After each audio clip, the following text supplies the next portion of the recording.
meteorologist Bruce Sussman. And after a really wet start tomorrow, it looks like things are going to be drying out in time for that big Timbers victory. So that is exciting if you're going to the game. All right, so our 24-hour forecast, we start with tonight first. And obviously, we've got light rain out there now. That's going to continue for a while, but it gradually decreases.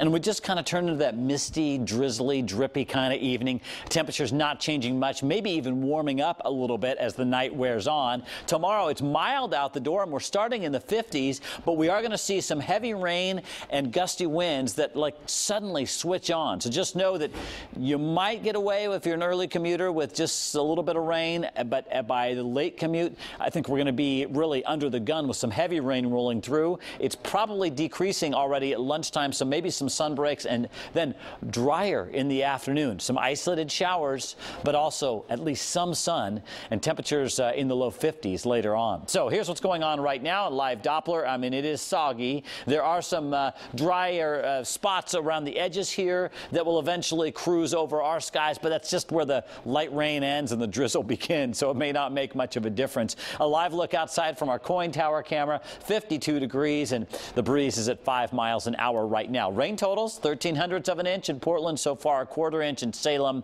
and highs in the 50s. About where they should be. Our average high in the Rose City is 56. Now tonight, mainly light rain at times, but eventually this kind of lifts to the north and we switch over to that drizzle like I was talking about. Then this system is what comes in tomorrow. Look how bright it is on the satellite.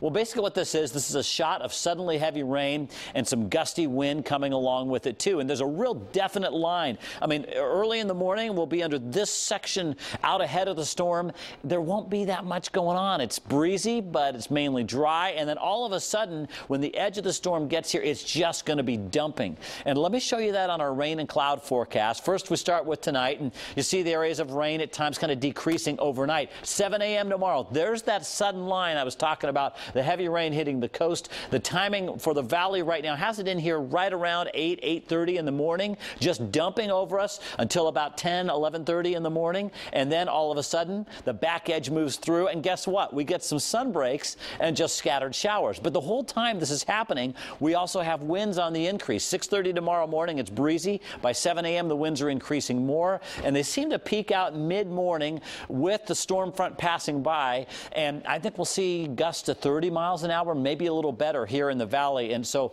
that could lead to some isolated power outages, then generally breezy as the afternoon wears on. So your forecast for tomorrow, 50s all day long from start to finish. The morning's where the real weather action is, but it'll be nice to see some sun breaks in the afternoon and a chance of a shower for the Timbers game. And then as we go through the next few days, Friday a few showers, same thing on Saturday, but I still think Saturday ends up being largely dry, and then Sunday looks dry as well. So you know, it's fall. It's just one of those times where we don't have big windows of dry weather because we live in Oregon and Washington. Yeah. and we were spoiled by this great October we had. So spoiled. It was awesome. Thanks, Bruce. All right. Still to come for